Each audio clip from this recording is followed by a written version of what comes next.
இன்றைய தினமும் கலையகத்தில் இணைந்திருக்கின்றார் சிறப்பு அதிதியாக head of school of psychology senior lecturer Oxford gratitude campus, அதோடு மட்டுமில்லாமல் psychotherapist senior psychological counsellor Farhana Hanifa அவர்கள்.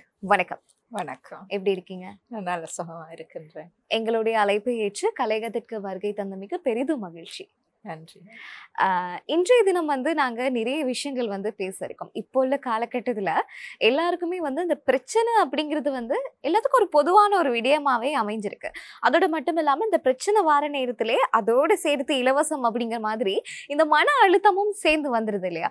எல்லாத்துக்குமே தெரியாது உண்மையிலே மன அழுத்தம்னா என்னன்னே தெரியாது. அது தெரியாமலே நிறைய பேர் எனக்கு ரொம்ப டிப்ரெஷனாக இருக்குது, எனக்கு ரொம்ப ஸ்ட்ரெஸ்ஸாக இருக்குது அப்படின்னு சொல்லுவாங்க. உங்களோட பாயிண்ட் ஆஃப் வியூல இருந்து இந்த மன அழுத்தத்தை பற்றி சொல்ல முடியுமா? அதற்கு முதல்ல உங்களை பற்றின ஒரு அழகான ஒரு அறிமுகத்தை பற்றி சொல்ல முடியுமா? நான் ஃபர்ஹானா ஹனிஃபா.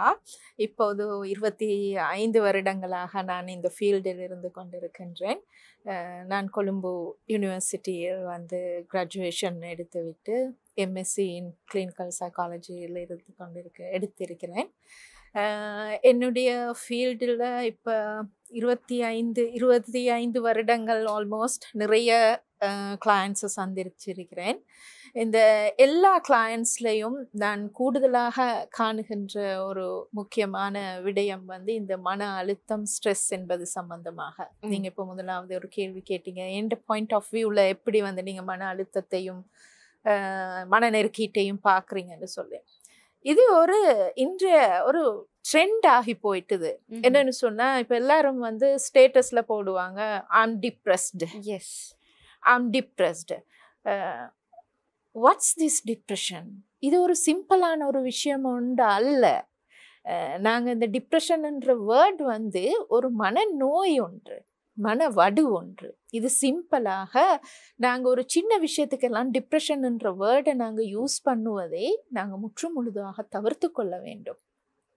என்னென்று சொன்னால், டிப்ரெஷன் என்பது ஒரு டாக்டரால் அவ ஐடென்டிஃபை பண்ணணும், ஷீ இஸ் டிப்ரெஸ்டுன்னு சொல்லி. சும்மா நான் டிப்ரெஷனில் இருக்கிறேன் அப்படின்ட்டு சொல்வதை விடுத்து, ஓகே எனக்கு அம்மா அடிச்சா, ஐம் சேட் நவ், ரைட்? நான் டிப்ரெஸ்டாக இல்லை. டிப்ரெஷன் என்பது ஒரு விடயம், ஒரு மன ரீதியான ஏதாவது ஒரு குழப்பம் திரும்ப திரும்ப தொடர்ந்தேர்ச்சியாக 2 வாரங்களையும் தாண்டி வரும்போது தான் டிப்ரெஷனுக்கான இந்த சிம்டம்ஸை அடையாளங்களை வெளிவரத் தொடங்குகின்றது. அதுதான் டிப்ரெஷன். அதுதான் டிப்ரெஷன். அந்த டிப்ரெஷனை துறை சார்ந்த நிபுணர்கள் அடையாளப்படுத்த வேண்டும் என்று சொல்லி. இது சிம்பிளாக இந்த ஸ்ட்ரெஸ் டிப்ரெஷன் என்பதை ஒரு ட்ரெண்டாக வைத்து கொண்டிருக்கின்றார்கள் இன்றைய தலைமுறையினர். அது நீக்கப்பட வேண்டும். அதுதான் முதலாவது வேண்டுகோள் என்னுடையது. நீங்கள் சொன்ன ஒரு விஷயம் எனக்கு பர்சனலாகவே ரொம்ப பிடிச்சிருந்தது. அதாவது அம்மா அடித்தாங்க அப்படின்னு சொன்னால் அது டிப்ரெஷன் கிடையாது, அது ஒரு சேட், அது ஒரு கவலையான ஒரு விஷயம். அந்த ஒரு விஷயம் ஒரு அறுவருக்கோ இல்லாட்டினா ஒரு 1.5 இருக்கோ ஒரு அவருக்கு தான் இருக்கும் அம்மாவோட கோபம் அப்படிங்கிறது. அடுத்த நிமிடமே அம்மா அணைச்சிட்டாங்க அப்படின்னு சொன்னால் அந்த ஒரு விஷயம் இல்லாமல் போயிடும். இதை ஒரு காரணமாக காட்டி எனக்கு ரொம்ப டிப்ரெஷனாக இருக்குது, இந்த பேரண்ட்ஸ் என் கூட ரொம்ப ரூடாக நடந்துக்கிறாங்க, எனக்கு பிடிக்கல அப்படின்னு சொல்லிட்டு இப்போ உள்ள ஜென்ரேஷன் படி பிள்ளைகள் செய்யக்கூடிய ஒரு பெரிய பாரிய தப்பு அப்படின்னா, சோஷியல் மீடியாவில் போயிட்டு சொல்யூஷன் தேடுறாங்க. அவங்களுக்குள்ளே ஒரு சொல்யூஷன் இருக்குது, அதை போயிட்டு தேடணும் அப்படிங்கிற ஒரு முன்முனைப்பை காட்ட மாட்டேங்கிறாங்க, சோஷியல் மீடியாவை தேடி போடுறாங்க. ஸோ அதோட மட்டும் இல்லாமல் இப்படி கவலையாக இருக்கிற நேரத்தில் கவலையாக இருக்குது, ஹாப்பினஸாக இருக்கிற நேரத்தில் ஹாப்பினஸாக இருக்குது, கோவப்பட வேண்டிய இடத்துல கோவப்படுறது, இப்படி இந்த மாதிரியான வெளிப்பாடுகளை எப்போ காட்டணும், எப்படி காட்டணும் அப்படிங்கிற ஒரு விஷயம் கூட யாருக்குமே தெரியாது. ஸோ இதை பற்றின ஒரு முழு விளக்கம் சொல்ல முடியுமா? இந்த எமோஷனலை எப்படி கட்டுப்படுத்துறது அப்படின்னு? இது இன்றைய காலகட்டத்தில் ஒரு பேசப்படக்கூடிய ஒரு மிகப்பெரிய ஒரு கேள்வின்னு தான் நீங்கள் கேட்டிருக்கிறீங்க. உண்மையாக என்னன்னு சொன்னால், நாங்கள் சின்ன வயதில் எல்லாம் எங்களுடைய வீடுகளில் ஒரு 10-11 பேர் வீட்டில் இருப்போம். ஆனால் இன்றைய காலகட்டத்தில் ஒருத்தரோ 2 பேரோ தான் வீட்டுல இருக்கிறாங்க ம். குழந்தைகள். ஆமா. ஆனா இந்த 10-11 பேரையும் எங்கட அம்மா அப்பா வளர்த்த முறையும் இப்பொழுது எங்களுடைய குழந்தைகள் 1-2 வச்சுக்கொண்டு நாங்க படும் அவஸ்தைகளும் மிக பயங்கரமாக இருக்குது. பெரிய ஒரு வாஸ்ட் டிஃபரண்ட் ஒன்று இருக்குது. Yes. என்ன காரணம்னு சொன்னால் நாங்க சில விடயங்களை சரியான முறையில் விளங்கிக் கொள்வது இல்லை. அறிவு மட்டம் அதிகரித்திருக்கின்றது உண்மை. ஆனால் அந்த அந்த அறிவை சரியான முறையில் நாங்கள் பயன்படுத்துகின்றோம் இல்லை. சில சோஷியல் மீடியாவை வித்தியாசமான முறையில் பயன்படுத்துகின்றார்கள். வைத்தியர்கள் சில நேரம் சொல்லுவார்கள், வைத்தியரிடம் போகும்போது அது சம்பந்தப்பட்ட அத்தனை விடயங்களையும் கூகுள் சர்ச் பண்ணிவிட்டு தான் டாக்டரிடம் போவது.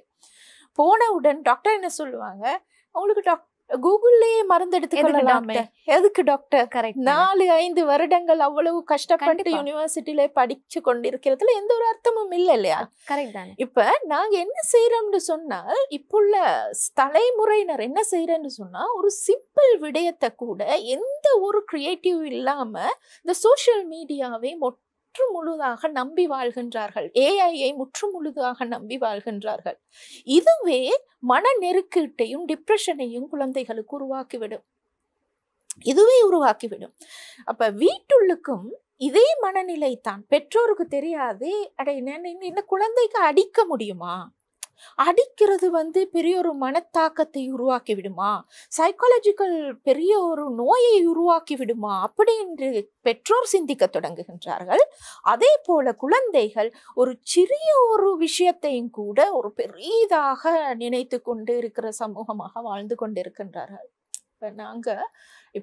நான் ஒரு 20 வருடங்களுக்கு முன்பு 20-25 வருடங்களுக்கு முன்பு பாடசாலையில் படித்துக் கொண்டிருந்தோம். நாங்கள் ஆசிரியர்களிடம் நிறைய அடி வாங்கியிருப்போம். இப்பொழுதுள்ள குழந்தைகளுக்கு ஒரு சின்ன ஒரு விஷயத்தை கூட தாங்க முடியாத ஒரு நிலைமை ஏற்படுகின்றது. அவர்கள் உடனடியாக வித்தியாசமான முடிவுகளை எடுக்கக்கூடிய குழந்தைகளாக மாறிக்கொண்டு வருகின்றார்கள். இது எல்லாவற்றுக்கும் முக்கியமான காரணம் என்னென்று சொன்னால், எங்களுடைய மூளையில் ஏற்படுகின்ற இந்த கெமிக்கல் சேஞ்சஸ், டிப்ரெஷன், மன அழுத்தம். இந்த மன அழுத்தத்தை சரியான முறையில் கண்டு கொள்ளாத நிலைமை தான் இது அத்தனைக்கும் காரணம் என்றே நான் சொல்லுவேன். என்னென்று சொன்னா, எங்களோட மூளையில ஏற்படுகின்ற இந்த இமோஷன்ல ஏற்படுகின்ற இந்த டிப்ரெஷன் ஏற்பட்டவுடன் எங்களுடைய மூளையில வித்தியாசமான கெமிக்கல்ஸ் உருவாக தொடங்கி விட்டுரும். இந்த டிப்ரெஷன் ஏற்பட்டவுடன் இந்த அமிக்டலால் என்ற ஏரியாவில் பல மாற்றங்கள் ஏற்பட தொடங்கிவிடும். இந்த மாற்றங்கள் ஏற்பட்டவுடன் எங்களுக்கு இமோஷன்ஸை கட்டுப்படுத்தக்கூடிய நிலைமை இல்லாமல் போய்விடும். இமோஷன் கண்ட்ரோல் இல்லாமல் போய்விடும். அந்த நிலைமைகள் தான் இந்த குழந்தைகள் இப்படி மாறுகின்றார்கள். அதற்கான காரணங்களைத்தான் நாம் தேட வேண்டும். அதோடு இல்லாம சில்ட்ரன்ஸ்க்கு இந்த மாதிரியான ஸ்ட்ரெஸ்ஸு, டிப்ரெஷன் இருக்குது. ஏன்னா பேரண்ட்ஸ் ஏசுறாங்க, டீச்சர்ஸ் ஏசுறாங்க அப்படிங்கிற ஒரு விஷயம் இருக்குது. அதோட மாதிரி 13 வயது உடையவர்கள், அதாவது இந்த 18 வயசுக்கு மேலே 21 வயசு அந்த மாதிரியான ஒரு ஜென்ரேஷன் இருக்குல்ல. ஸோ அவங்களுக்கு நீங்கள் சொன்ன மாதிரியே எந்த ஒரு விஷயத்தையும் அக்செப்ட் பண்ணவே ஏறலை. எனக்கு இது கண்டிப்பாக கிடைக்கணும், கிடைக்கலாட்டினா நான் டிப்ரெஷன் ஆயிடுவேன் அப்படிங்கிற ஒரு விஷயம் இருக்குது. நீங்கள் சொன்ன மாதிரியே அந்த கெமிக்கல் ரியாக்ஷன் அப்படிங்கிற ஒரு விஷயம் எல்லாத்துக்குமே தெரியாத ஒரு விஷயம். அதாவது ஒரு பையன் ஸ்ட்ரெஸ் ஆகி இல்லாட்டி ஒரு பொண்ணை ஸ்ட்ரெஸ் ஆகி டிப்ரெஷனில் பேசிக்கிட்டே இருக்காங்க அப்படின்னு சொன்னால், சமூகம் அந்த ஒரு நபருக்கு கிடைக்கக்கூடிய, அதாவது கொடுக்கக்கூடிய ஒரு பதில் பைத்தியம் அப்படின்னு சொல்லிட்டு. ஸோ இதை பற்றின ஒரு விளக்கம் சொல்ல முடியுமா? நீங்கள் சொல்லக்கூடிய அந்த ஒரு பதில் தான் எல்லாத்துக்குமே, அதாவது இப்படி சொல்லக்கூடாது அப்படிங்கிற ஒரு விஷயத்துக்கு விழிப்புணர்வை ஏற்படுத்துகிற மாதிரி இருக்கும். கட்டாயமாக சுனாமிக்கு பிறகுதான் எங்களோட நாட்டில் இந்த கவுன்சிலிங் என்ற ஒரு செக்டரே கொஞ்சம் ஓப்பன் ஆகினது என்று நாங்கள் சொல்லலாம். முன்பு காலத்தில் இந்த சைக்காலஜிக்கல் சைட் படிக்கிறதே ஒரு பெரிய ஒரு பிழையான ஒரு விடயமாகத்தான் கருதுனாங்க. சைக்காலஜி தேவையில்ல, சைக்காலஜி படிப்பிக்கிற பேர் கூட பைத்தியமான நிலைமையில தான் இருக்கிறாங்க, சைக்கியாட்ரிஸ்ட் டாக்டர்ஸ் கூட ஒரு பைத்தியமாக கூடிய சந்தர்ப்பம் இருக்குது அப்படின்னு சொல்லித்தான் இந்த சமூகம் விளங்கி கொண்டிருந்துச்சு. ஆனா இந்த சுனாமிக்கு பிறகுதான் இதோட தேவை உணரப்பட்டுச்சு. இன்றைக்கு கூட ஒரு ஸ்டிக்மா ஒன்று இருக்குது. என்னன்னு சொன்னா, ஒரு கவுன்சிலரை நாடி வரும்போது முதலாவது அந்த கிளையண்ட் நாங்கள் சேவை நாடிகள் எங்கள்கிட்ட கால் பண்ணி கேட்கும் போது கேட்பாங்க, உங்களோட சென்டர் வந்து எல்லாருக்கும் தெரிகிற மாதிரி இருக்குதா, கஷ்டமா, நாங்க வரும்போது வேற யாரு சார் இருப்பாங்களா அப்படின்ற ஒரு கேள்வியை கேட்பாங்க கட்டாயமாக. நிச்சயமா கேட்குறாங்க. 90% பேர் கேட்குறாங்க. என்னன்னு சொன்னால், அவங்க ஒரு கவுன்சிலிங் சென்டர்ன்னு சொல்லி நாங்க ஒரு போர்டு ஒன்றை போட்டிருந்தாலே அந்த இடத்துல வந்து இறங்கி ஒரு கவுன்சிலிங் எடுக்கக்கூடிய மனநிலை அவர்களிடம் இல்லாத ஒரு நிலைமை காணப்படுகின்றது இன்றைக்கு கூட. அது ஆனால் முன்னைய விட இப்போது குறைந்து விட்டது. முன்னைய விட ஒரு 2-3 வருடங்களுக்கு முன்பு இருந்த நிலைமையை விட இப்பொழுது ஒரு 70% குறைந்து விட்டது என்றே சொல்லலாம். கவுன்சிலிங்கை நாடி வருகின்றார்கள். ஆனால் அந்த கவுன்சிலிங்கை நாடி வந்தாலும் நாங்க ஒரு லிமிட் ஒன்று இருக்குது. ஒரு கவுன்சிலிங் செய்வதற்கு, ஒரு தெரப்பி செய்வதற்கு ஒரு லிமிட் ஒன்று இருக்குது. அந்த லிமிட்டை தாண்டி ஒரு சைக்கியாட்ரிஸ்டோடு போய் ஒரு மருந்து எடுங்க என்று சொன்னால் they don't want to do that. என்ன என்று சொன்னால், நான் பைத்தியமா மேம், எனக்கு அப்படி ஒரு பைத்தியம் இல்லையே அப்படின்ற ஒரு விடயத்தை சொல்லுவாங்க. இது ஸ்டிக்மா. உங்களுக்கு ஒரு தலைவலி ஏற்படுது, இல்லை காய்ச்சல் ஒன்று ஏற்படுது அப்படின்ற நேரம் நீங்க ஒரு டாக்டர்கிட்ட மருந்து எடுக்க போறீங்க இல்லையா, அது சாதாரணமான விடயம். அதே மாதிரி தான் உங்களுடைய உடலில் உள்ள மூளை, அதுதான் ஃபண்டமெண்டல் இல்லையா, அதுதான் அடிப்படை. அந்த மூளையில சின்ன ஒரு கெமிக்கல் சேஞ்ச் ஒன்று ஏற்பட்டிருக்குது. அதுவும் ஒரு தடுமல் காய்ச்சல் போல ஒரு சாதாரணமான ஒரு விடயம். இதற்கு நாங்க கட்டாயம் மருந்தெடுக்க வேண்டிய இடத்துல மருந்தெடுக்கணும் அப்படின்ற ஒரு மனநிலையை வந்து எங்கட சமூகம் விளங்கி கொள்ளணும். இல்ல ஒரு சாதாரண ஒரு ஸ்ட்ரெஸ், தொடர்ந்தேர்ச்சியான ஸ்ட்ரெஸ் வந்து கடைசியில உண்மையாகவே இந்த சமூகம் பைத்தியம் என்று சொல்ற மனிதர்கள் கொஞ்சம் பேர் இருக்கிறாங்க இல்லையா, அந்த வேர்ட் கூடாது, மனநிலை அசாதாரணமான நடத்தை உள்ளவர்கள் என்று நாங்க சொல்லலாம். அந்த அசாதாரணமான நடத்தை உள்ளவர்கள் இந்த சமூகம் வந்து பைத்தியம் என்று இப்ப சொல்லுது பாதைகள். அப்படியான நிலைமைக்கு தள்ளப்படக்கூடிய நிலைமை காணப்படும்.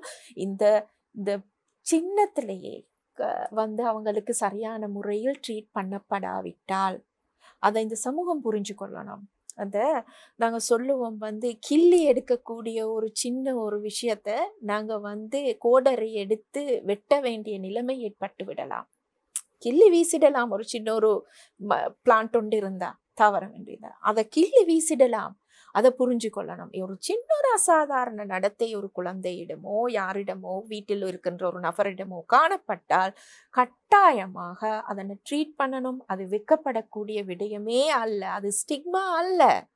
ஒரு சாதாரண தடுமல் காய்ச்சல் போன்று இது ஒரு சாதாரணமான ஒரு நிலைமை. கண்டிப்பா சாதாரணமான நிலைமைன்றத நாங்க புரிஞ்சு கொள்ளணும். இது அடுத்தது நான் முக்கியமான ஒரு விடயம் சொல்லுவேன். ஒரு மனிதனை யாருக்கு மூளை இருக்கின்றதோ, யாருக்கெல்லாம் மூளை இருக்கின்றதோ அவர்களுக்கு மன ரீதியான பாதிப்புகள் வரலாம். 100% வரலாம். கண்டிப்பா வரலாம். சரியா? இப்ப எனக்கு மூளை இருக்குது, எனக்கு வரலாம். Simple logic. அப்ப எனக்கு யாருக்குமே வராது என்று சொல்றதுக்கு இல்ல. சில பேருக்கு ஒரு ஆற்றல் இருக்குது, தனக்கு வரக்கூடிய பிரச்சனைய வந்து தானே தீர்த்து கொண்டு மூவ் ஆன் பண்றதுக்கு. சில பேருக்கு அந்த ஆற்றல்ல சின்ன ஒரு நெருக்கீடு, தடுமாற்றம் காணப்படுகின்றது. அந்த தடுமாற்றத்தை சரி செய்து விட்டாலே அவர்கள் முன்னேறி கொண்டு சென்று விடுவார்கள். கண்டிப்பா. அதாவது நீங்க சொல்லியிருந்தீங்க, அப்போ உள்ள காலகட்டத்துல இந்த சைக்காலஜிக்கல் வந்து படிச்சா அவங்க வந்து ஒரு பைத்தியமோ அப்படிங்கிற ஒரு பேரை வந்து சூட்டிடுவாங்க அப்படின்னு சொல்லிட்டு. எனக்குள்ள ஒரு கேள்வி என்னன்னா, கண் வைத்திய நிபுணர்கள் வந்து இருக்காங்க. அவங்களுக்கு எல்லாத்துக்குமே வந்து ஒரு கண் வந்து பழுதா போகிரும் அப்படிங்கிற ஒரு அவசியம் கிடையாது தானே. அப்பயும் அவங்க வைத்தியராக இருக்கிறாங்க. யார் எப்படி யோசிக்கிறாங்க அப்படிங்கிற ஒரு விஷயத்துல தான் எல்லாமே இருக்குது. அதோட மட்டும் இல்லாம இப்போ உள்ள நிறைய பேருக்கு வந்து இந்த டிப்ரெஷனை வந்து ஸ்ட்ரெஸ்ஸை வந்து தாங்கிக்க முடியலை அப்படின்னு சொன்னா அடுத்த கட்ட நகர்வு இதை சொல்யூஷன் கொண்டு வரணும் அப்படிங்கிறத தாண்டி ஒரு நிரந்தரமான ஒரு சொல்யூஷன் என்னன்னா தற்கொலைக்கு போறாங்க. இப்போ ரீசெண்டாக நடந்து ஒரு மாணவியோட கொலையும் அந்த மாதிரி தான் இருந்துச்சு, தற்கொலையும் அதே மாதிரி தான் இருந்தது. கேட்டால் அதோட பதில் எப்படி இருந்தது அப்படின்னு சொன்னால், பெற்றோர்கள் வந்து வீட்ல நடந்து கொண்ட விடயமா இருக்கட்டும், ஆசிரியர் வந்து நடந்து கொண்ட விடயமா இருக்கட்டும், இப்படி வந்து பல்வேறு காரணங்கள் உள்ளுக்குள்ள இருந்தது. ஆனாலுமே அந்த பொண்ணு வந்து ஒரு ஒரு பர்சனலான சர்க்கிள்குள்ள சொல்ல விஷயம் என்னன்னா, எனக்கு பயங்கரமான டிப்ரஷன். யார்கிட்டயாவது கத்தி அழுகணும், யார்கிட்டயாவது கட்டிப்புடிச்சு பேசணும், யார்கிட்டயாவது ஏதாச்சும் ஒண்ணு சொல்லணும். நான் இருக்கேன் அப்படிங்கிற ஒரு வார்த்தை வந்து எனக்கு வந்து யாராச்சும் சொல்லணும் அப்படிங்கிறது தான். இத வந்து எப்படி பார்க்குறீங்க மேம்? இப்போ வந்து நார்மலா அவங்க வந்து டிப்ரஷன்ல இருக்காங்க அப்படின்னு சொன்னா, அவங்கள இந்த சமூகமோ, வீட்ல இருக்க பேரண்ட்ஸோ, இல்லாட்டினா ஸ்கூல் படிக்கும்போது ஒரு மாணவிக்கு, மாணவனுக்கு யாருக்கானாலும் நீங்க சொன்ன மாதிரி மூளை இருந்தா எந்த விதமான பிரச்சனைகளும் வரும். அதுதான் வந்து ஒரு பொதுவான ஒரு விடயமும் கூட. இப்படி இருக்கிற ஒரு நபர்கிட்ட சமூகத்துல நாங்க நடந்து கொள்ற விடயம் வந்து எவ்வாறாக இருக்கணும்? கட்டாயமாக. என்னன்னு சொன்னால், ஒவ்வொரு இது சாதாரணமான ஒரு மனவடு, மனநோய்கள் சம்பந்தப்பட்ட அடையாளங்களை நாங்க கட்டாயமாக தெரிஞ்சு கொள்ளணும். என்னென்ன அறிகுறிகள் காணப்படுகின்றது, இந்த அறிகுறி இருந்தால் நாங்க ஒரு வைத்தியரையோ அல்லது ப்ரொஃபஷனல் கவுன்சிலர்ஸையோ நாட வேண்டிய தேவை இருக்கின்றது என்பதை எந்த வீட்டாரும் அந்த சூழலில் உள்ளவர்களும் கட்டாயம் தெரிந்து கொள்ள வேண்டும். தற்கொலை எண்ணம் என்பது சாதாரணமான ஒரு நிலையில் ஏற்படுகின்ற ஒரு விடயம் அல்ல. இது டிப்ரெஷன்லையும் ஸ்டேஜஸ் காணப்படுகின்றது. மைனர், மாடரேட் அண்ட் சிவியர் அப்படின்னு சொல்லி போவோம். இப்போ இந்த சிவியர் டிப்ரெஷன் லெவல்ல தான், இந்த ஸ்டேஜ்ல தான் தற்கொலை எண்ணங்கள் ஏற்படும். அந்த ஹோமோன்கள் வந்து சுரக்கத் தொடங்கும், அந்த கெமிக்கல் இம்பேலன்ஸ் வந்து உருவாகும். அப்போ ஒரு குழந்தை தற்கொலை செய்ய போகின்றது என்றால், செய்து விட்டது என்றால், நிச்சயமாக இந்த மாடரேட் லெவலை இந்த பெற்றோர் கண்டு கொண்டில்லைன்றது தான் முக்கியமான ஒரு விடயம். நாங்க புரிஞ்சு கொள்ளணும். எப்படி கண்டு கொள்வது என்பதை தெரிஞ்சு கொள்ளணும். ஒரு ஃபர்ஸ்ட் என்னன்னு சொன்னால், இந்த முதலாவதாக இந்த காக்னிட்டிவ் ஃபாக்னு ஒன்று ஏற்படும். தீர்மானிக்க முடியாது, ஞாபக சக்தி இல்லாமல் போகின்றது, ஒரு விஷயத்தை கன்சென்ட்ரேட் பண்ண இல்லாம போகுது. அதான் நார்மலா இவ்வளவு நாளும் இல்லாமல் இருந்தாங்க, ஆனா இப்படி ஒரு பிரச்சனை ஏற்பட்டு கொண்டு போகுது. நித்திரையில் குழப்பம். நார்மலா தூங்குவாங்க, ஆனா நைட் ஃபுல்லாவே தூக்கம் போகுதில்லை. கண்டிப்பா இல்ல நிறைய எந்த நேரமுமே தூங்கி கொண்டிருக்கிறாங்க. ரெண்டும் ஏற்படலாம். நிறைய தூங்கி கொண்டே இருப்பாங்க, எந்த நேரமும் பார்த்தாலும் தூக்கம் வந்து கொண்டே இருக்கும். சாப்பாட்டுல வந்து டிசார்டர்ஸ், ஈட்டிங் டிசார்டர்ஸ் வந்தா சில பேர் வந்து நிறைய சாப்பிடுவாங்க, சில பேர் சாப்பிடவே மாட்டாங்க. அப்ப இந்த மாதிரி விடயங்கள், சமூகத்திலிருந்து லோன்லினஸ், தன்னை வந்து தூரமாக்கி கொள்றது, தன்னை கேவலப்படுத்திடுவாங்களோ, வெக்கம், பயம், எதிர்காலத்தை பத்தி ஒரே சிந்தனை, பயந்து கொண்டு இப்படி இருப்பாங்க. அடுத்தது முக்கியமான விடயம் என்னன்னு சொன்னா, ஒரே அலனம் போல இருக்கும். என்னன்னு கேட்போம், ஏன்மா நீங்க அதை பாக்குறீங்க, ஏன் அழுக வருது, தெரியா மேடம், என்னதோ ஒரு கவலை ஆட்கொண்டு கொண்டே இருக்குது, என்ன கவலைன்னு எனக்கு தெரியாது, எனக்கு எந்த நேரமும் அலனம் போல இருக்குது. யோசிச்சு கொண்டே இருப்பாங்க. ஏதாவது உண்டு அவங்களோட லைஃப்ல நடந்தது நடக்காதது எல்லாத்தையுமே ஒரு பெரிய ஒரு ஓவர் திங்கிங் பண்ணிக்கொண்டே இருப்பாங்க. இப்படியான மாற்றங்கள் ஒரு குழந்தைக்கோ அல்லது வீட்டில் ஒருத்தருக்கோ ஏற்படும் இடத்து உடனடியாக நாங்கள் அவங்கள கட்டாயமாக வந்து மருத்துவரிடம் வந்து காட்டணும். அப்ப இந்த சிச்சுவேஷன் இருக்கிற நேரம் அதை கண்டு கொள்ளலாட்டி, அந்த கிட்ட இருக்கிறவங்க கண்டு கொள்ளலான்னு சொன்னால், நிச்சயமாக இந்த டிப்ரெஷன் லெவல் சிவியர் லெவலுக்கு போய் தற்கொலை எண்ணங்கள், தன்னைத்தானே ஹார்ம் பண்ணி கொள்ளுவாங்க. சிவியர் லெவலுக்கு போனே வித்தியாசமான ஹெலூசினேஷன், டிலூஷன் சொல்லுவோம், மாய புலனுணர்வுகள். ஒரு சத்தம் கேட்கும், யாராவது ஒருத்தர் தன்னோட பேசுவதாக உணர்வாங்க, யாராவது ஒருத்தர் முன்னுக்கு வந்து தன்னை பார்த்து கொண்டிருப்பதாக உணர்வாங்க. வித்தியாசமான எண்ணங்கள் ஏற்படும். உடம்பு முழுக்க பெயின் சொல்லுவாங்க, எங்க பார்த்தாலும் பெயின். கை வலிக்குது மேம், வயிறு வலிக்குது, டைஜஷன் ப்ராப்ளம்ஸ் நிறைய இருக்கும். சில பேருக்கு கான்ஸ்டிபேஷன் வரும், மலச்சிக்கல், போக மாட்டாங்க டாய்லெட்டிங் வந்து 2-3 days போகாது. Gastritis problem, vomiting. இப்போ இந்த சின்ன பிள்ளையில பாருங்க, எல்லாருக்கும் கேஸ்ட்ரைட்டிஸ் வந்துட்டு இந்த ப்ராப்ளம் அவ்வளவும் உருவாகலாம். இந்த டிப்ரெஷன் ஸ்டேஜ் வந்து ஃபர்ஸ்ட் ஃபர்ஸ்ட் செகண்ட் ஸ்டேஜஸ்ல. அப்போ அதை நாங்கள் புரிஞ்சு கொண்டால் இந்த உயிர் ஆபத்துகள்ல இருந்து நாங்கள் தவிர்த்து கொள்ளலாம். அதோட இல்லாம நீங்க வந்து அழகான ஒரு விட வந்து சொல்லியிருந்தீங்க. இதெல்லாமே வந்து நார்மலான ஒரு விஷயம் தான். எனக்குமே நைட் தூக்கம் வராது. அது ரொம்ப பெருமையா வந்து சொல்லுவாங்க. இன்னொன்னு நான் நல்லா தூங்குவேன். தூங்கிட்டே தான் இருப்பாங்க. அதையுமே வந்து சொல்லுவாங்க. நீங்க சொல்ல போய் தான் இதெல்லாம் வந்து ஒரு டிப்ரஷன்ல ஃபர்ஸ்ட் ஸ்டேஜ்ங்கிறதே எங்களுக்கே தெரிய வருது சொல்லப்போனா. ஸோ நீங்க சொல்லக்கூடிய ஒரு பதில் வந்து கண்டிப்பா தமிழை வணக்கம் நிகழ்ச்சி வந்து பார்த்துட்டு இருக்க அனைத்து மக்களுக்குமே ஒரு பெரிய விழிப்புணர்வா தான் இருக்கும்.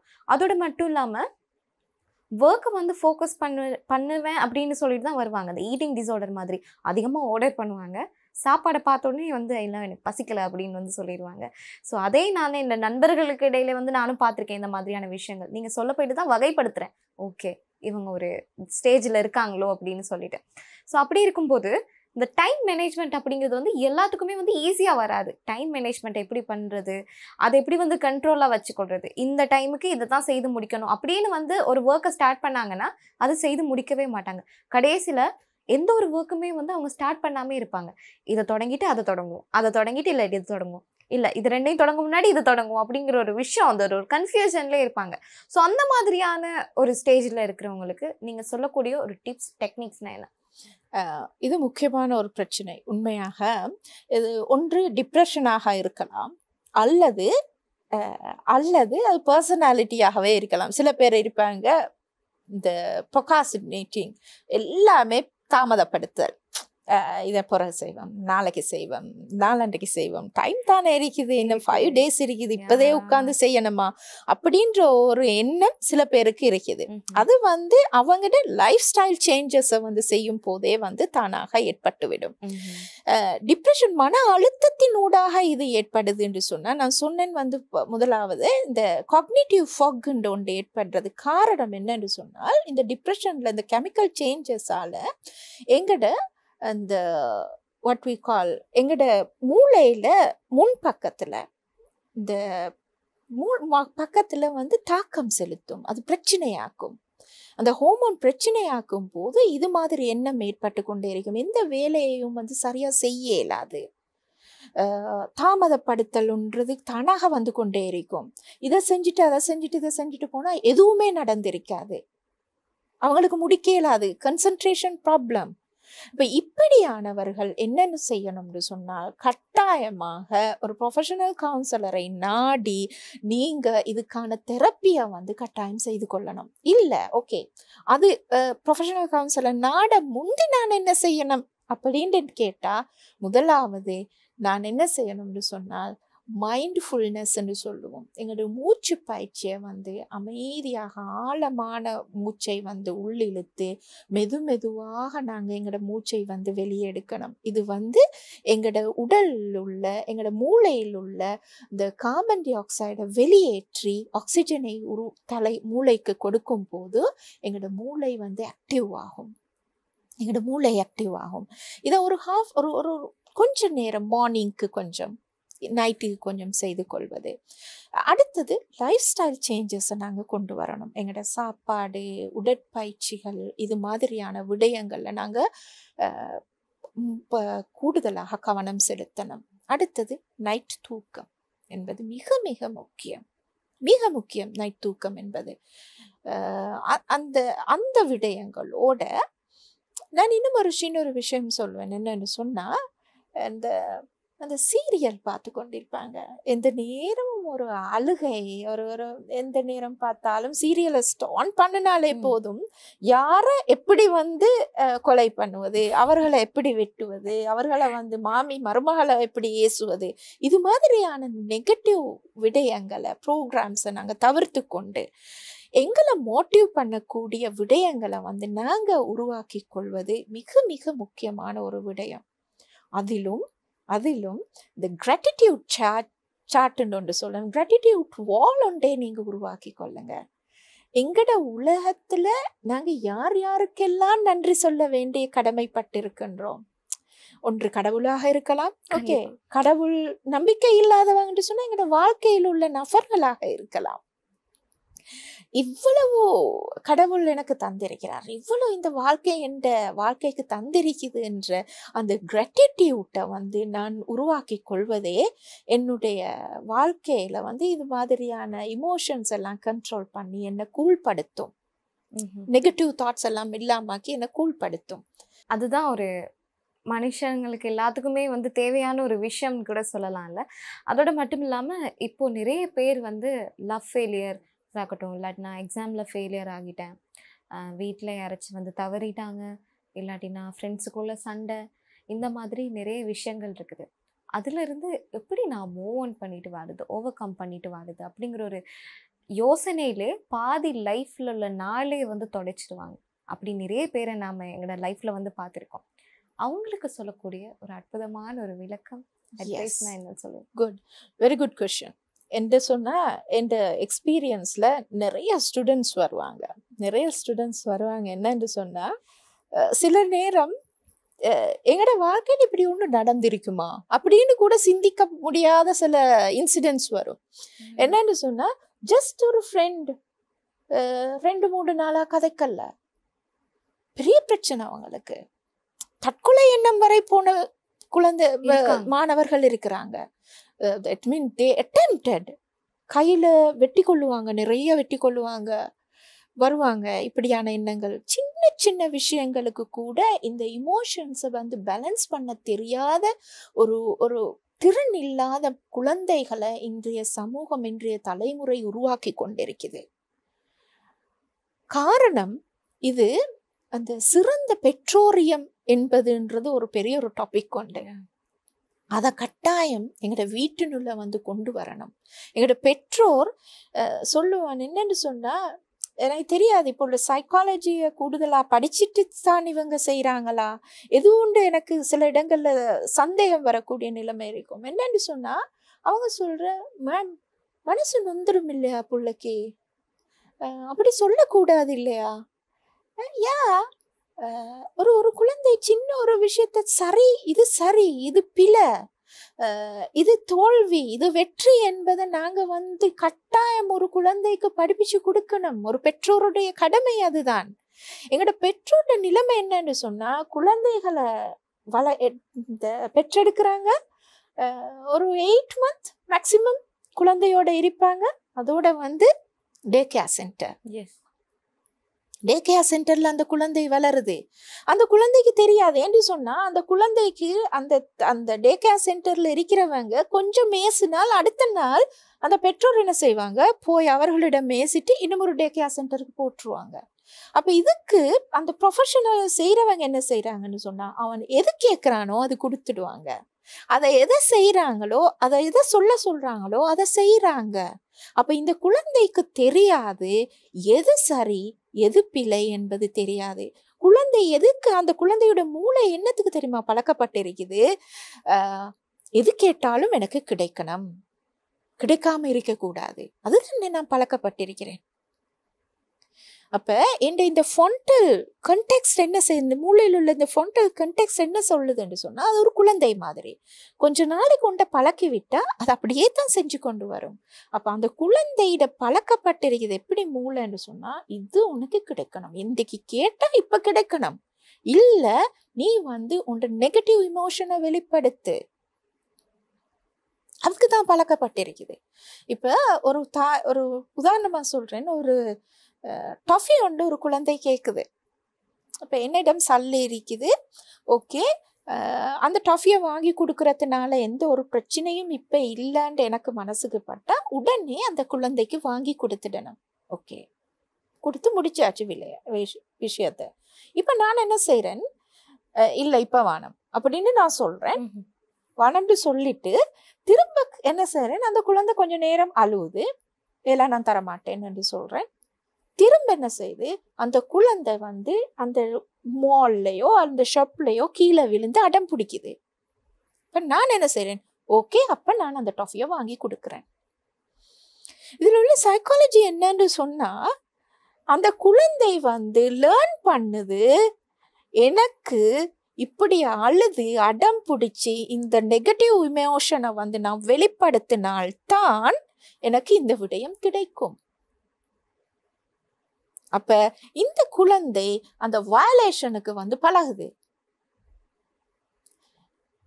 இது ஒரு பெற்றோருடைய வந்து மிகப்பெரிய ஒரு டீச்சிங் மெத்தட், பிழையான டீச்சிங் மெத்தட். ஒரு குழந்தைக்கு கொடுக்க வேண்டுமா, ஓகே, அதால இந்த பிரச்சனையும் இல்லையா, கொடுங்க, இஷ்யூ இல்லை. ஆனால் அந்த குழந்தை அடம் பிடிச்சி பெறட்டணுன்னே அதை வாங்கி கொடுத்தால் அதுதான் தப்பு. ஒரு குழந்தைக்கு வானம் என்ற ஒரு முடிவை நீங்க செஞ்சால் அந்த முடிவை வந்து அழகான முறையில நீங்க விளங்கப்படுத்தி அதிலிருந்து தவிர்த்து கொள்றதுக்கு முயற்சி செய்யுங்க. ஓகே, இன்றைக்கு வந்து காசு இல்லம்மா, 2 days 3 daysல வாங்கி தரேன். அந்த கொடுக்கின்ற அந்த வாக்குறுதியை நிறைவேற்ற பழக்குங்க. பொய்யான வாக்குறுதிகளை கொடுத்து அந்த குழந்தையை வந்து வயலேட் பண்ணித்தான் இப்போ உள்ள குழந்தைகள் ஒரு சிறு ஏமாற்றத்தை கூட வந்து தாங்க முடியாத குழந்தைகளாக ஆக்குறாங்க. பெற்றோருக்கும் வந்து குழந்தைகளுக்கும் இடையிலான சரியான ஒரு இந்த ரிலேஷன்ஷிப் இல்ல, இப்போ கதைக்கிறோம் இல்ல, ஒரு நேர சாப்பாட்டை உட்கார்ந்து சாப்பிட்டு சந்தோஷப்படுறதுக்கு நாங்க இல்ல.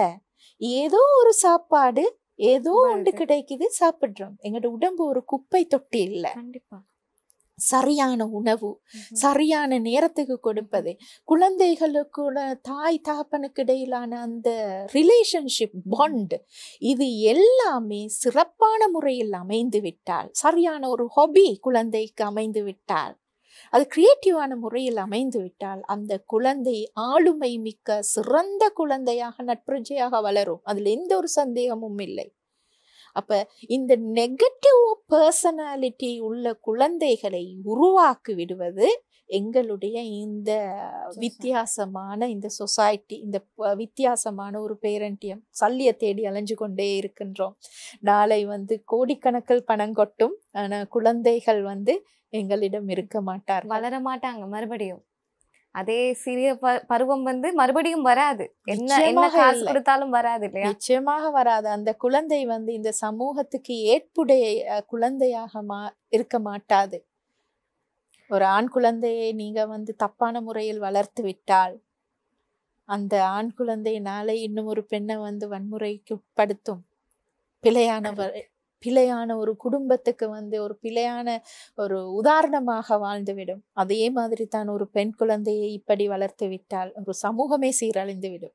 இதை சரியான முறையில் நாங்கள் தொழில் செய்யுங்கள், அழகாக தன்னை வளர்த்து கொள்ளுங்கள். ஆனால் அந்த குழந்தை வளர்ப்புல வந்து அந்த குழந்தைகளோடு நாங்கள் அந்த குவாலிட்டி டைம், அந்த குவான்டிட்டி நீங்க இந்த ஹவுஸ் ஒய்ஃப் இருக்கிறாங்க இல்லையா, 24 மணி நேரமும் குழந்தையோட. ஆனா ஒன்றுமே பெரிய ஒரு மாற்றம் இருக்க மாட்டுச்சு நிறைய பேர்ல. சாப்பாடு போட்டு சாப்பிடுங்கன்னு சொல்லுவாங்க, கத்துவாங்க, எந்த நேரமும் கத்துவாங்க. நிறைய நான் ப்ரோக்ராம்ஸ்ல கண்டிருக்கிறேன். ஒரே சத்தம், வீட்டுலுக்கும் எந்த நேரமும் சத்தம். ஏசி கொண்டும் குழந்தைகளை வந்து சரியான முறையில வழி நடத்த மாட்டாங்க. அவங்க வந்து போனை பார்த்து கொண்டு பிள்ளைய படிங்கன்னு சொல்லி கொண்டிருப்பாங்க. அது வந்து நீங்க 24 மணித்தியாலம் குழந்தையோட இருக்கிறதா அல்ல இங்கே உள்ள பிரச்சனை. நீங்க ஒரு ½ an hour அந்த குழந்தையோட இருந்தாலும் அது வந்து குவாலிட்டியாக இருக்கணும். அந்த குழந்தைய புரிஞ்சு கொள்ளணும், அன்பு செலுத்தணும், அரவணைக்கணும். இப்ப வந்து ஒரு 18-20 வயசு குழந்தையோட ஒரு தாயோ தகப்பனோ வந்து கிஸ் பண்றது கூட இல்ல. கண்டிப்பா இல்ல. அந்த சிச்சுவேஷன் ஒன்று காண்றது சரியான குறைவாயிக்குது. ஒரு 10 வயசானே கேர்ள் வந்து ஒரு தகப்பனோட இருந்த அந்த உறவை முறிச்சு கொள்றாங்க, தூரமாகி விடுகின்றார்கள். இந்த நிலைமை வந்து இல்லாமலாகி அந்த பிணைப்பு உண்ட தானாகவே நாங்க உருவாக்கி கொண்டாலே இந்த சமூகம் சிறந்து விடும். அதோட மேம் நீங்க சொல்லக்கூடிய ஒரு விஷயம் என்ன, இப்போ உள்ள கிட்ஸ் வந்து ஒரு அழகான ஒரு ட்ரிக்கா வந்து யூஸ் பண்றாங்க அவங்களுக்கு தேவையான ஒரு விஷயம் வந்து வாங்குறதுக்காக அப்படின்னு சொல்லிட்டு. பேரண்டிங் அப்படிங்கும்போது வீட்டை வந்தால் ஆஃபீஸ் போயிட்டு வராங்களா, இல்லாட்டினா ஸ்கூல் போயிட்டு வராங்களா இருந்தால் இன்னைக்கு என்ன நடந்துச்சு அப்படின்னு வந்து ஒரு ஒரு 2 செகண்ட் கூட போகாது அப்படி கேட்குறதுல. ஆனால் எல்லா பேரண்ட்ஸும் அப்படி கேட்பாங்களான்னு கேட்டால் இப்போ உள்ள சொசைட்டியில் கண்டிப்பாக முடியாது. கண்டிப்பாக கேட்குறதுக்கான டைம் இல்லை. ஏன்னா அவங்க வந்து ஃபோன் யூஸ் பண்ணணும். அதுக்குள்ளேயே தான் இருக்காங்க. ஸோ வந்து இப்போ உள்ள கிட்ஸ் எல்லாம் ஏங்க தொடங்குறாங்களோ அப்படிங்கிற ஒரு பர்சனல் கருத்து வந்து எனக்கிட்ட இருக்குது. என்னன்னா பேரண்ட்ஸ் வந்து யாராச்சும் அம்மா வந்து என்கிட்ட வந்து பேசுவாங்களா, அடிக்கடி ஃபோன் யூஸ் பண்ணிட்டு இருக்காங்க, அப்பா வந்து இந்த விஷயத்துக்கெல்லாம் திட்டுவாரான்னு கூட தெரியாது அப்படிங்கிற ஒரு கேள்வி வந்து யோசிக்கிற அளவுக்கு கிட்ஸ் இப்போ இருக்காங்க. அப்படிங்க இருக்கும்போது சம்டைம்ஸ் வந்து சில கிட்ஸ் என்ன பண்ணுவாங்கன்னா, நிறைய பேர்கிட்ட நான் சொல்லக்கூடிய ஒரு கருத்து தான், அவங்களுக்கு கார்ட்டூன் பார்த்தா, சீரீஸ் பார்த்தா, மூவி பார்த்தா தான் அவங்களுக்கு பசிக்கவே தொடங்கும் அப்படிங்கிற ஒரு விஷயம் வந்து உருவாகுது. ஸோ இந்த சொசைட்டியில் பேரண்ட்ஸ் வந்து என்ன மாதிரியான விஷயங்களை மேம்படுத்தணும், கிட்ஸு கிட்ட என்ன மாதிரியான விஷயங்களை சொல்லணும், டெய்லி இதெல்லாம் பண்ணுங்க அப்படின்னு சொல்லிட்டு உங்களோட அட்வைஸ் வந்து சொல்ல முடியுமா? கட்டாயமாக. நாங்கள் முதலாவது எங்களோட லைஃப் ருட்டீனை வந்து குழந்தைகளுக்கு வந்து சரிப்படுத்தி கொடுக்கணும். இந்த லைஃப் கோச்சிங் அதுதான் மிக முக்கியம். ஒரு தாய் தகப்பன்கிட்ட இருந்து குழந்தைகளுக்கு நாங்கள் கொடுக்கின்ற விஷயம். லைஃப் கோச்சிங்கில் மிக முக்கியமான ஒரு விஷயம் என்னன்னு சொன்னால், அந்த குழந்தைக்கு ஒரு ரூட்டீனுக்கு பழக்கி விடுறது. மார்னிங்க்கு இந்த டைமில் எழும்புறது, நைட்டுக்கு இந்த டைமுக்கு தூங்க போகிறது, அதுதான் ஃபர்ஸ்ட் வந்து என்னன்னு சொன்னால், இப்போ கூடுதலாக பெற்றோரும் சேர்ந்து இந்த நைட் வைப் அப்படின்ட்டு ஒன்று செஞ்சு கொண்டிருக்கிறாங்க. Night vibe, what is the meaning of night vibe என்னன்னு யோசிச்சா, மிட் நைட்டில் எழும்பி பிரியாணி செஞ்சு சாப்பிட்றது, கேர்ள்ஸ் எல்லாம் கேங் ஆகி இல்லை பாய்ஸ் எல்லாரும் கேங் ஆகி பேரண்ட்ஸுக்கு தெரியாமல் ஹோட்டல்ஸுக்கு போய் மிட் நைட்டில் வந்து என்ஜாய் பண்ணிட்டு அதுவும் தெரியாமல் வீடு வந்து சேர்றது, இதெல்லாம் வந்து அது ஒரு பெரிய கெத்து, இட்ஸ் அ ட்ரெண்ட் அப்படின்ட்டு போகிற மனநிலைக்கு இப்போ உள்ள குழந்தைகள் போயிட்டாங்க. இதை நாங்கள் வந்து பெரிய அர்பன் ஏரியாவில், நகர்ப்புற ஏரியாவில் மட்டுமல்ல இது நடக்குது, சின்ன சின்ன கிராமங்களில் கூட இது நடந்து கொண்டிருக்குது. இப்போ இந்த நிலைமை மாறணும் என்று சொன்னால், இந்த பெற்றோர் வந்து எங்களோட அந்த குழந்தைகளோட இருக்கிற ரெப்போவை கூட்டணும், ரிலேஷன்ஷிப்பை கூட்டி, ஓகே வில் ஹாவ் ஃபன், சேர்ந்து போவோம், எங்கே சரி போவோம், ஒரு ஒன்ஸ் இன் அ மந்த் பரவாயில்லை, போய் அவர்களோட என்ஜாய் பண்ணி ஒரு குழந்தையாக நாங்கள் மாறி அவங்களோட என்ஜாய் பண்ணுனா அந்த குழந்தையை வந்து நினைக்கும், ஓகே தே ஹேவ் ஃபன், நாங்கள் எங்களோட வந்து அவங்க இருக்கிறாங்க, எங்களோட வைப்போட அவங்க வந்து சேர்றாங்க அப்படின்ற ஒரு எண்ணம் வந்தாலே குழந்தை வந்து வேற ஆட்களை நாடாது. இப்போ ஒரு கடல்லையோ இல்லை நீர்லையோ மூழ்கிறதுக்கு ஒருத்தர் வந்து தடுமாறுறாரு தண்ணியில. அப்ப அந்த மூழ்க பார்க்குற நேரம் ஒரு சின்ன ஒரு துரும்பு கிடைச்சாலும் எப்படி சரி அதை பிடிச்சு கொண்டு நாங்க உயிர் தப்புறதுக்கு தான் நினைப்போம் இல்லையா? கண்டிப்பா. அந்த நிலைமை தான் இந்த குழந்தைகளுக்கு. என்னன்னு சொன்னா, தன்னை புரிஞ்சு கொள்றதுக்கு, தன்னோட கதைக்கிறதுக்கு, தன்னோட இருந்து தன்னோட தானாகவே மாறுறதுக்கு இந்த உலகத்துல யாரும் இல்லை, வீட்டுக்கு யாரும் இல்லை அந்த குழந்தைக்கு. அப்ப அந்த குழந்தை வெளியில வந்து ரிலேஷன்ஷிப்பை தேடுது. அதனால தான் எங்களோட கவுன்சிலிங் சென்டருக்கு நிறைய பேர் வர விஷயம் என்னன்னு சொன்னா, love affairs, 10 years 11 years love affairs. அது பரவாயில்லைன்ற ஒரு நிலைமை போனாலும் லவ் அஃபேர்ஸையும் தாண்டி பல பிரச்சனைகள், தப்பான உறவுகளில் ஈடுபட்ட 14-13 வயசு மாணவிகள் நிறைய பேர். அப்போ இதுக்கு எல்லாத்துக்கும் காரணம் அந்தந்த ரிலேஷன்ஷிப்பை வந்து நாங்கள் மெயின்டைன் பண்ணாதது. அந்த குழந்தைக்கு ரூட்டீன் உண்டு, நைட்டுக்கு இந்த மார்னிங்க்கு இத்தனை மணிக்கு எழும்புறது, நைட்டுக்கு இப்படி செய்கிறது, ஓகே குழந்தைக்குன்ற ஒரு குவாலிட்டி டைம் ஒன்றை நாங்கள் வந்து உருவாக்குறது, நல்ல ஹாபியை வந்து குழந்தைகளுக்கு வந்து உருவாக்கி கொடுப்பது, எக்ஸசைஸ் பண்ணுறது ஒரு எசென்ஷியல் டைமாக ஒதுக்கி இத்தனை மணிலேருந்து இத்தனை மணி வரையும் நாங்கள் எல்லாரும் சேர்ந்து செய்வோம். நாங்கள் என்ன செய்கிறோம்னு சொன்னால், இப்போ parents we are ordering them, இதை செய்யுங்க, but we are not doing, we can't do that, but we can say. அந்த குழந்தை வந்து என்ன செய்யும்னு சொன்னால், என்னக்கிட்ட இருந்து தான் வந்து எக்ஸாம்பிளரி எடுக்கும். அவங்களோட ஹீரோ வந்து நாங்கள் தான், ஹீரோயின் நாங்கள் தான். அதை இந்த பெற்றோர் புரிஞ்சு கொண்டு நல்ல முறையில் நடத்தினால் அந்த குழந்தை சரியான முறையில் அமையும். இன்னும் ஒன்று, வீட்டில் தகப்பன் கோபம் வந்தால் ஏதாவது பிளேட்டை தூக்கி அடிக்கிறாரு, ஃபோனை தூக்கி அடிக்கிறாரு. ஸோ அந்த குழந்தை அதை பார்க்குது. பார்த்தோன்னு என்ன நடக்கும்? ஓகே, இதுதான் இந்த வே, இமோஷனை வெளிப்படுத்துறதுக்கு இதுதான் வே. அவ கொஞ்சம் இம்ப்ரூவ் பண்ணி வேற ஒன்றை தூக்கி அடிப்பாரு. கொஞ்சம் இம்ப்ரூவ் பண்ணுவாங்க. த சேம் திங் இந்த பெற்றோர் என்ன சரி, ஹஸ்பண்ட் அண்ட் ஒய்ஃபுக்கு இடையில ஒரு பிரச்சனை வரும்போது அம்மா என்ன செய்யறது, குழந்தைகிட்ட தகப்பனை பத்தி உள்ள முந்தி நடந்ததுல இருந்து இன்றைக்கு வரையும் உள்ள விஷயம் எல்லாத்தையும் குழந்தையிடம் சொல்லி விடுவது.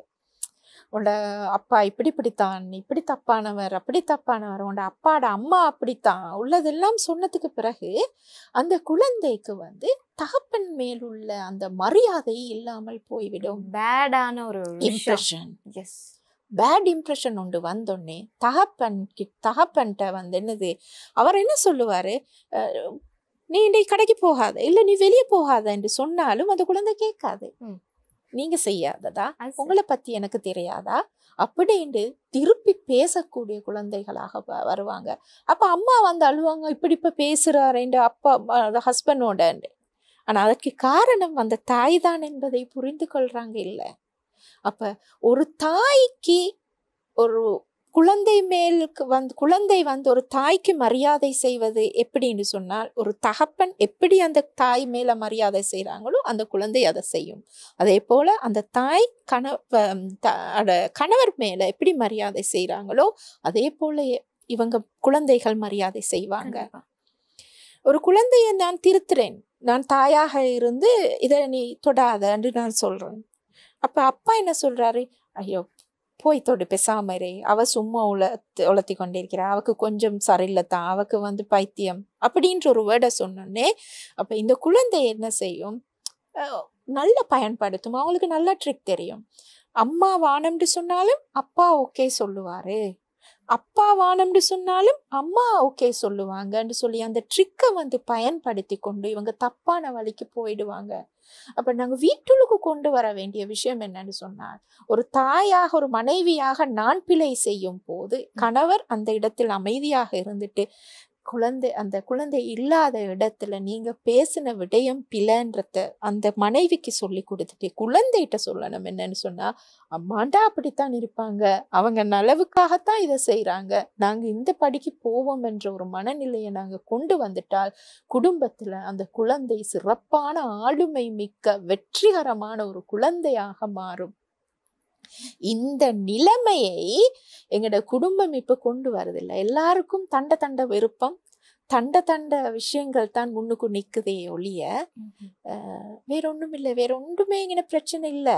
இந்த உலகத்துல வந்து எல்லாருக்கும் பிரச்சனை இருக்குது, அதை அணுகிற முறைதான் வித்தியாசமாகுது. இந்த அணுகிற முறையாலதான் இவ்வளவு பிரச்சனைகளும் இந்த சமூகத்துல காணப்படுது. நீங்க சொல்லக்கூடிய ஒரு பதில் எல்லாருக்குமே வந்து புரிஞ்சிருக்கும்னு நினைக்கிறேன். குறிப்பாக சொல்லப்போனால் ஒரு பேரண்டிங்கிறது வந்து எவ்வளோ இம்பார்ட்டன்ட் நம்ம லைஃப்பில் அப்படிங்கிற ஒரு விஷயத்த வந்து அழகாக வந்து வெளிப்படுத்துது. அதோடு மட்டும் இல்லாமல் பேரண்டிங் பற்றி பேசியாச்சு, ஓவர் கம் பண்ணிட்டு வர்றது, எப்படி வந்து மூவ் ஆன் ஆகிட்டு வர்றது அப்படிங்கிற ஒரு விஷயம் பற்றி பேசியாச்சு. இது எல்லாத்தையுமே தாண்டி ஒரு டிஃப்ரெண்ட்டான ஒரு விஷயம் வந்து கேட்கக்கூடியதாக இருக்குமே. கண்டிப்பாக வந்து ஹவுஸ் ஒய்ஃபுக்கு வந்து டிப்ரெஷனே இருக்காதா அப்படிங்கிற ஒரு விஷயம் வந்து எல்லாத்துக்குமே வந்து கேட்கக்கூடிய ஒரு கேள்வி தான். ஏன்னா அவங்களுக்கும் நிறைய கனவுகள் இருக்கும். பீச் போகணும்னு விரும்புவாங்க, ட்ராவல் பண்ணணும்னு விரும்புவாங்க, சொந்தக்காரங்க வீட்டுக்கு போகணும்னு விரும்புவாங்க. ஸோ அப்படி போனாலுமே அவங்களுக்குள்ளே வந்து மைண்டில் ஓடிட்டே இருக்கும். அப்படி போனாலுமே பிள்ளைகள் சாப்பிட்ருப்பாங்களா, நைட் என்ன சாப்பாடு செய்கிறது, அவங்க வந்து ஷர்ட் ஒன்று இல்லாட்டினா டக்குன்னு கால் அடிக்கிறது அம்மாவுக்கு தான், அம்மா சாக்ஸ் தொலைஞ்சிருச்சு, ஷர்ட் தொலைஞ்சிருச்சு அப்படின்ட்டு. அவங்களுக்குள்ளேயுமே ஒரு ஆசைகள் இருக்கும், கனவுகள் இருக்கும், இதெல்லாம் பண்ணணும் அப்படின்னு சொல்லிட்டு. ஸோ ஹவுஸ் ஒய்ஃபுங்களுக்கான அந்த மனநிலையை வந்து எப்படி வந்து நாங்கள் மேம்படுத்துறது, அவங்களுக்கு சொல்லக்கூடிய ஒரு விஷயங்கள்னா என்னன்னு சொல்லுங்க. முக்கியமான ஒரு விஷயம் உண்டு. என்னன்னு சொன்னால், உங்களோட ஒய்ஃப் என்ன செய்கிறாங்க, ஒன்றும் செய்கிறதில்ல, வீட்டில் தான் இருக்கிறாங்க. the word it comes, ஒன்றும் செய்கிறதில்லை அப்படின்ற ஒரு விஷயம். இது ஒன்றும் செய்யாம இருந்து தானா இவ்வளவு வேலைகள் வீட்டுல நடக்குது. ஒரு நாள் காய்ச்சல் வந்து அந்த லேடி தூங்கிட்டா வீட்டுல எத்தனை விஷயங்கள் வந்து கலாப்ஸ் ஆகிடும். இது முக்கியமான ஒரு விஷயம் என்னன்னு சொன்னா, ஒரு மனிதனுக்கு இந்த பேசிக் நீட்ல வரக்கூடிய ஒரு விஷயம், சைக்காலஜிக்கல் பேசிக் நீட் என்ன சொன்னா, என்ன எக்ஸெப்ட் பண்ணணும் ஒருத்தர், என்ன அக்கம்ப்ளிஷ் பண்ணணும் ஒருத்தர், என்ன பாராட்டணும், என்ன ஏற்றுக்கொள்ளணும், என்ன புரிஞ்சு கொள்ளணும்ன்ற சைக்காலஜிக்கல் நீடு ஒன்று ஒவ்வொரு மனிதனுக்கும் இருக்குது. என்ன ஏற்றுக்கொள்ளணும், ஓகே எனக்குன்னு யார் சார் இருக்கணும், என்னுடைய வேலையை எல்லாத்தையுமே ஒருத்தர் பாராட்டணும். இந்த தேவை சைக்காலஜிக்கல் நீட் எல்லா மனிதனுக்கும் இருக்குது. ஈவன் பிரசிடென்ட் முதல் ஒரு சாதாரண வேலை செய்கிற கூலி தொழிலாளிக்கு கூட இருக்குது. அந்த தேவையை எல்லாரும் புரிஞ்சு கொள்ளணும். அதுதான் ஆக முக்கியம். நான் ஃபர்ஸ்ட்டுக்கு சொன்னேன் ஒரு விஷயம், தி கிராட்டிடியூட், நன்றி என்றது அது மனிதன்ட எங்கட மூளையில் உள்ள ஹாப்பி ஹோமோன் எல்லாத்தையுமே சுரக்க வச்சிடும். கண்டிப்பா ஹாப்பி ஹோமோன் எல்லாத்தையும் சுரக்க வச்சிடும். என்ன காரணம்னு சொன்னா, ஒருத்தரை நான் ஏற்றுக்கொண்டு அவரை நன்றி பயிர்றதே அது வீட்டில் உள்ளவங்க அந்த மனைவிக்கு கொடுக்க வேண்டிய முக்கியமான விஷயம். நான் ப்ரோக்ராம் செய்கிற நேரம் கேட்பேன், நோமலி கேட்குற ஒரு கேள்வி ஒன்று, வீட்டில் யார் கூடுதலா ஏசி கொண்டிருக்கிறாங்க, வீட்டில் யாரு கூடுதலா அவங்களோட சத்தம் போட்டுக்கொண்டே இருக்கிறாங்க, அதுல 100க்கு 99% கைய தூக்குறது அம்மா. அப்ப இந்த டிப்ரெஷன் இல்லாமையா இந்த அம்மா மாதிரி இவ்வளவு கத்துறாங்க? கண்டிப்பா தானே கத்துறாங்க. இப்ப நான் கூலா இருக்கிற நேரம் எனக்கு பெரிய ஒரு விஷயம் கூட சின்ன விஷயமாவே போயிடும். சரியா? நான் ஸ்ட்ரெஸ்ஸா, நான் டிப்ரெஷனா இருக்கும் போது என் குழந்தை என்னட்ட கிஸ் பண்ண வந்தாலே எனக்கு கோபம் தான் வரும். அதுதான் சிச்சுவேஷன். அப்ப நான் புரிஞ்சு கொள்ளணும், உண்மையாக வெளியில் சென்று வேலை செய்து வருகின்ற இந்த லேடிஸையும் விட வீட்டுள்ளுக்கு இருந்து கொண்டு மொத்தமாகவே தன்னை அர்ப்பணிச்சிடுறாங்க. அதுதான் முக்கியமான. தனக்கே தனக்கான ஆசைகள், தனக்கே தனக்கான விருப்பங்களை அவங்க அப்படியே குழி தோண்டி புதைச்சிடுறாங்க. அது அவங்க புதைக்கிறாங்களா இல்லாட்டி அடுத்த மற்ற சமூகம் புதைச்சி விடுதான்றது தெரியாது. அதுதான் நீங்க நினைக்கிற பிரச்சனை. அப்ப இந்த நபர்கள் என்ன செய்யணும்னு சொன்னால், தனக்கு குழந்தைகளுக்கு கட்டாயம் செய்யணும், தன்னுடைய கணவனுக்கு கட்டாயம் செய்யணும். அழகான குடும்பம் ஒன்று வர வேண்டியது ஆக முக்கியம். அதுதான் எங்கட கல்ச்சர். ஆனாலும் தனக்குன்ற ஒரு நேரத்தை ஒதுக்குறதுக்கு நான் பழகி கொள்ளணும். தனக்குன்ற ஒரு ஹாபியை உருவாக்கி கொள்ளணும். தனக்குன்ற ஒரு 100 ரூபா கூட பரவாயில்லை, இன்றைக்கு நான் நீண்ட சம்பாத்தியத்துல நான் செஞ்சேன் என்ற ஒரு எண்ணம் வரணும். ஒரு கார்டனிங்கை செஞ்சு மனசை சந்தோஷப்படுத்தி கொள்ளணும். எனக்கான டைமை ஒதுக்கி கொண்டாலே அந்த பெண்களுடைய டிப்ரெஷன் லெவல் இல்லாமல் ஆகி தன்னுடைய மூளையில அந்த ஹாப்பி ஹோமோன் சுரக்க தொடங்கினாலே குடும்பம் அழகாகும். இந்த டிப்ரெஷன் லெவல்ல இருக்கிற நேரம் தான் கணவனோட இந்த நேரமும் சண்டை. நீங்க எங்க என்ன பாக்குறீங்க, என்ன இங்க கூட்டி கொண்டு போறீங்க, என்ன பத்தி திங்க் பண்றீங்களே இல்லன்னு சொல்லி இந்த குழந்தைகள் சின்ன ஒரு வயசுக்கு அடிச்சு கொள்ளுவாங்க, ஏசி கொள்ளுவாங்க. இப்ப அந்த சண்டைய கூட பெருசுபடுத்தி அடிச்சு விரட்டி கொண்டு இருக்கக்கூடிய பெற்றோர் காணப்படுற காரணம் என்னன்னு சொன்னா, அவங்க டிப்ரெஷன்ல இருக்கிறாங்க, அவங்க ஸ்ட்ரெஸ்ல இருக்கிறாங்க. வேர்ல்டு ஹெல்த் ஆர்கனைசேஷன் ரிப்போர்ட் படி அதிகூடுதலான பெண்கள் தான் மனச்சோர்வுல இந்த இதுல மன அழுத்தத்துல மனசோர்வுல இருக்கிறாங்க. இதுதான் ரிப்போர்ட், ஆண்கள் அல்ல. என்று சொன்னா உள்ளத்துல அவ்வளவு விஷயங்களையும் அடக்கி கொண்டு தெரியாது, தனக்கு எது தேவைன்றே தெரியாது, தெரியாம வாழ்ந்து கொண்டிருக்கிறாங்க. அதிலிருந்து வெளியே வரணும். தனக்குன்ற ஒரு பேஷனை உருவாக்கி கொள்ளணும். அது 1/2 hour இருந்தாலும் பரவாயில்ல, 1 hour இருந்தாலும் பரவாயில்ல. தனக்கே தனக்கான ஒரு டைமை ஒதுக்குங்க. நான் எதையும் பார்க்க மாட்டேன். இந்த 1 hour இட்ஸ் மை டைம், எனக்கான டைம். நான் எதுல சந்தோஷப்படுறேனோ அந்த சந்தோஷத்தை தேடுங்க, கிரியேட்டிவா யோசிங்க, ப்ரொடக்டிவிட்டியா செய்யுங்க. ஒரு முக்கியமான ஒரு கருத்துண்டு என்னன்னு சொன்னா, ஒரு விஞ்ஞானி சொல்றாரு, ஒரு பேட்டியில கேக்குறாங்க, நீங்க நிறைய கண்டுபிடிப்புகள் நிறைய விஷயங்கள் எல்லாம் செஞ்சுட்டார், அப்ப நீங்க எதுல இந்த உலகத்துல கூடுதலான சந்தோஷம் அடைந்த ஒரு டைமை சொல்லுங்கன்னு சொல்லி எனக்கு அவருடைய பேர் மறந்துட்டுது.